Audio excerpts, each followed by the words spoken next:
So I'm Sara Giannini. I'm the curator of Heterotropics, which is like the kind of the broader framework into which Kunci's residency here is happening. And here we have also Pim Westerkamp, who is the curator of Indonesia here at the Tropenmuseum, which he joined in 2005. He has been trained as a cultural anthropologist and a dramaturg, and currently Pim is rethinking, together with his colleagues, the permanent exhibition of the Netherlands East Indies that we have discussed the whole day. And so I think I will try to kind of gather a few ideas and questions that emerged during the day. And I would like to tie back to what we've been discussing during Kunci's conversation with Wayne in the morning. So at some point they were talking about how important it is to trace back the genealogies, the trajectories of objects that found a place in the museum. And I was wondering whether this kind of retrospective gaze could also be applied to the museum itself. So whether we could kind of also trace these past gazes, layers, and trajectories to the museum, to the exhibition. So connecting to what you're doing now, so the rethinking of the exhibition, I'm like wondering whether this term decolonizing just means to erase what was there. Maybe it's erasing is just dangerous as much as keeping the past. Maybe like an interesting approach could be like to, again, like to trace back all these layers, or like addressing a loss, addressing a lack. And maybe this is what will happen with Kunci's guide, which will guide the future visitors to an exhibition that doesn't exist anymore. So yeah, I leave it to you to kind of react and answer to this thought. Maybe Pim, would you like to start? Okay, so the process we're in now at this point is that we merged with Volkenkunde and the Africa Museum in Bergendal in April 2014, and that was let's say, an interesting, not always easy process. And recently, the Wereldmuseum in Rotterdam didn't become part of us, but we have what is called a professionele unie. So we work together with them in a very close way. That made us, we made plans for rearranging the exhibition, which I don't like to be called Netherlands East Indies anymore. I want to call it Indonesia, or a history of Indonesia. But I want to get rid of the Netherlands East Indies as a term.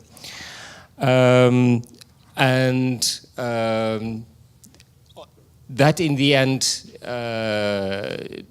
didn't go as we planned, so now we are together with another group, Decolonizing the Museum.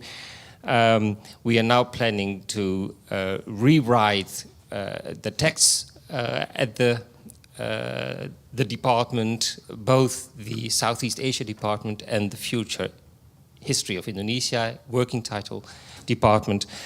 And in the future we want to make a new exhibition on the colonial period, not on the colonial period what it was, but actually more the inheritance of the colonial period. And one of the things we keep in mind by rewriting the text, one of your remarks, Pamela, the museum has to ask questions. We noticed that the exhibition was made to raise questions with the public. And in the end, I think some of the questions were a bit too difficult to ask. So you also have to help the public by framing good questions and by guiding them in the thinking about the colonial period. But so at this point, we're now rewriting the texts, and the 17th of August is very prominent in those new texts. And then in the future, in a couple of years, we will make a complete new department on the colonial period. And sorry. And the working together with a lot of stakeholders, not just KUNCI, but also Decolonizing Museum. I'm also in contact with, I hope she's still here, another, yes you are, artist who's based in Amsterdam with an Indonesian background. That all helps us with thinking about how to tell different stories in new ways, because we have to deal with this building, which for me is an object in itself. I think it's very important that the building is there and that we are very conscious of it. And I think that at this point, the public who enters doesn't see all the images on the outside or take it for granted that they are naked or half-naked, bare-breasted Balinese women depicted on the outside, or even, which is not very easy to see anymore because of the erosion of the carving, but the tobacco plantation where a bare-breasted woman is feeding her little child who holds a cigarette, which in itself is a very strange image. But I don't think that people realize that it's there. Okay. I think there are many keywords that lead us to the creation of the audio guide, and many of the things that presented by all the panelists in this symposium resonate with that. So we talk about archives. It means we talk about limitation and also whether or not we can access it. So the question about accessibility is important for us. Also talk about, previously we talk about power and sound as the, or voice as a means for, or domain for ordering things. And we always remember that sound as something that is monitored and governed. And these are the things that we don't forget about that, but these are the things that maybe are too familiar with us and too familiar. So I perceive the idea of creating the audio guide as partly to move from that familiarity zone and to be ready to being uncomfortable. So I think that's maybe, I think that's the one thing that drives us to do that, because I remember when Fiky first came here, he wrote a note in our blog, Notes of Heterotopics. He said that somehow the way he sees things here is not really, seems like not surprising, or what's the word that you said? It's not really, it's not something that we really expected, but I think we want to activate that, here, because the situation where we are always in between, we can do this, the power, but also not having power. So we are taking very seriously that, and that is why we are not, since the very start, maybe even though we use the word decolonize, somehow we also have we are very ambivalent towards that term also, because we know that might not be a word that totally fitting for us, because that's not the keywords that define the way we see things. So we try to see archives or anything that we encountered here through the limitation, sort of. So that's why we use in audio, the title of the audio guide is Outside and Within. The idea is to,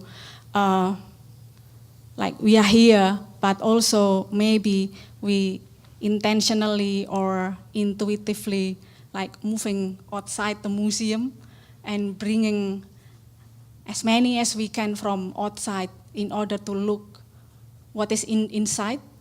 So we have this, Fedi also mentioned it earlier, not decolonize, but also to, like intersperse maybe. Yeah, make punctures. So that's, I think, what we do. And also the performance, or the question about the sound and the performance that like hinted in the audio guide. Maybe what we are trying to do there is to create like an ambience where we can go back and forth our own questions. So not necessarily bodily experience that you are brought from one point to another, but like also traveling through this kind of memories too, something that you might be familiar, but maybe something that you're not familiar with. Maybe I could also add to relate to our previous panels. I have two keywords that might be interesting to relate this to our audio guide. Well, on the listening panel, we have the ideas of materiality of sounds, and the panelists talk about the objectivity of knowledge, which is somehow you can realize it, but somehow you don't really realize it. And on the second panel, we especially on Pamela and Wim, talk about appropriation. I mean, Wim also hinted about translation of the Dutch literature. And to relate this to our audio guide, I think it is also the idea of the audio guide might bring us into look at the colonial past as a trace that we could understand in the present situation as well. Yeah, maybe because this panel is dedicated to sensing and to different senses. I wanted just to read like a small excerpt from your script of the audio guide. One of the main problems in the discourse of colonial history in the Netherlands is the lack of attempts in addressing them through everyday conversations. While we are at it, why not say bring in some foods that have both Indonesian and Dutch roots? I'm talking about croquettes that are sold in Febo, French fries with peanut sauce that is available in Smullers and other Indonesian restaurants in the city. So I think also this idea of like bringing in different ways of smelling, experiencing the museum also through audio and through this kind of evocative power of different practices, imaginations and places is something that is interesting also from a curatorial perspective, and also deals with these issues of accessibility and the idea of using also the internet as a platform, because you can listen to the audio guide while being somewhere else in Indonesia, for instance. And so those that cannot be here in a way suddenly can be here. And there is this kind of dispersion of gazes and presences. Bim.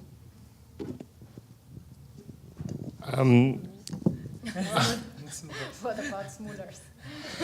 Well, that was one of the first things I told Fiky, that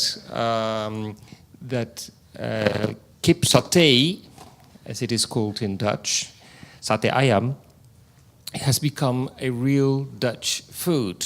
although you do eat it with massive chunks and a very greasy peanut sauce and French fries, not with rice, or stokbrood, French baguette.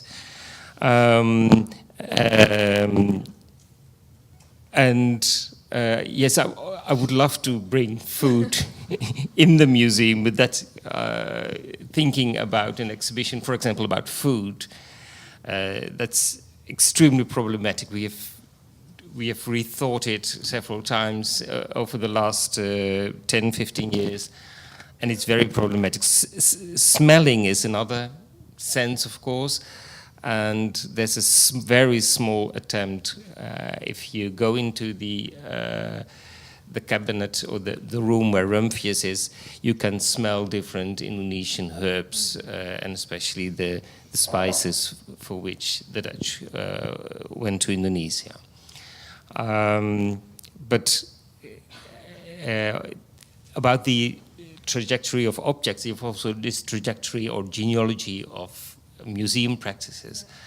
And in the past, the museum seems to have been very visually oriented, whereas in late 18th century, visitors in certain museums could touch the objects, could feel whether it was heavy or not, whether it was soft or hard.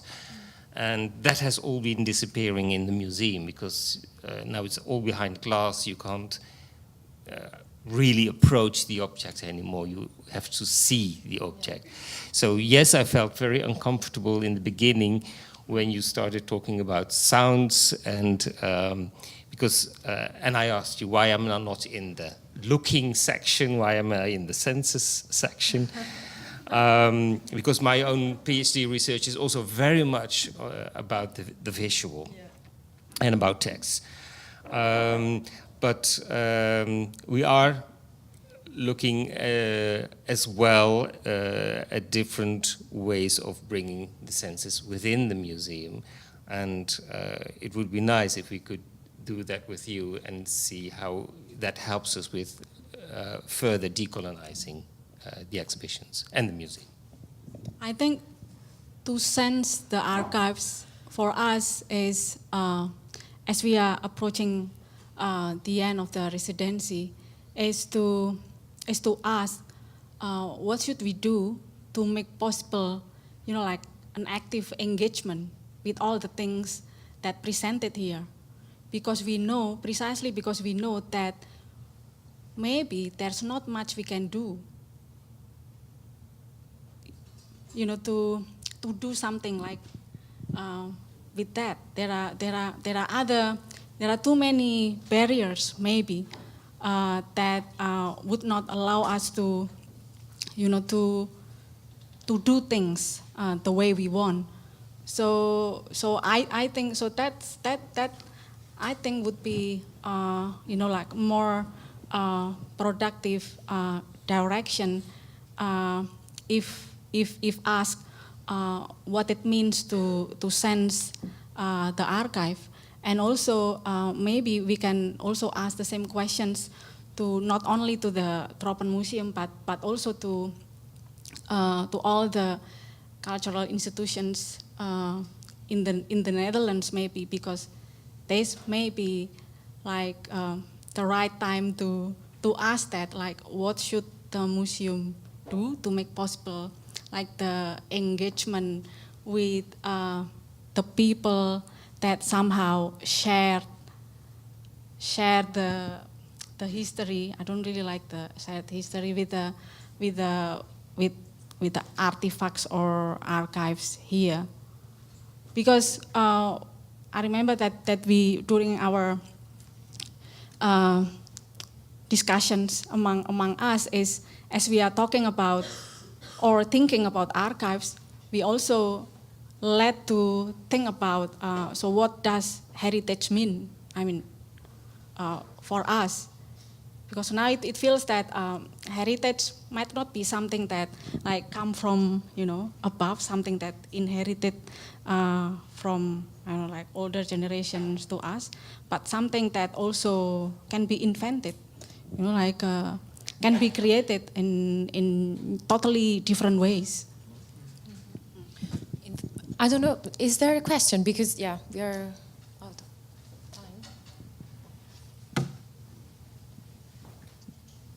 time.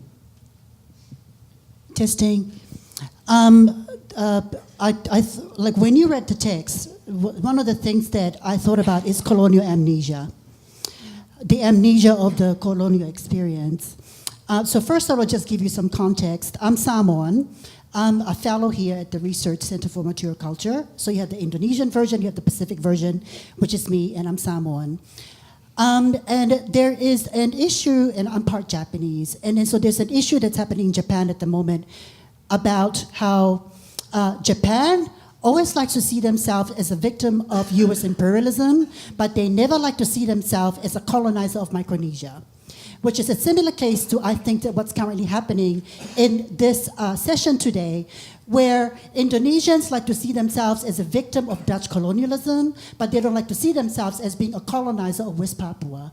So within that, I would like to ask, how is it that you're going to highlight the colonizing position of Indonesia against West Papua in this future exhibition? Well, I think Kunci can respond not about the future exhibition, but maybe about what you said in the audio guide, because this kind of ambivalent position towards Papua is actually very explicit, and we talked about it before already. I don't know if you want to add anything. No. So maybe another question? Maybe I can answer a bit. I don't think it will satisfy you, I think, but no. Sorry? But who's the audience that you need to satisfy? No, I will try to give you an answer. In the construction of the museum, Papua is not part of the Southeast Asia, hence the Indonesia section. It's a different story. And so within the future exhibitions, I don't think that will change. Although, every point which is brought up, and now you bring a point, it needs consideration, and we will think about it. Because it is a point in itself, yes. Although I don't really agree that Indonesia all see themselves as victims. I think they both have a role as a victim, but also as people with an agency and acting against, in the colonial times, against the Dutch. Yeah, my question is actually towards Kunci, and because you are talking about archive, and we know that who is the person who is holding the archive, collecting the archive and taking care of the archive, is actually having a governing power over the archive and can be seen as a government, right? So, and we know about. For me, it was a surprise when I was in Netherlands to know that for demonstration you have to ask for permission.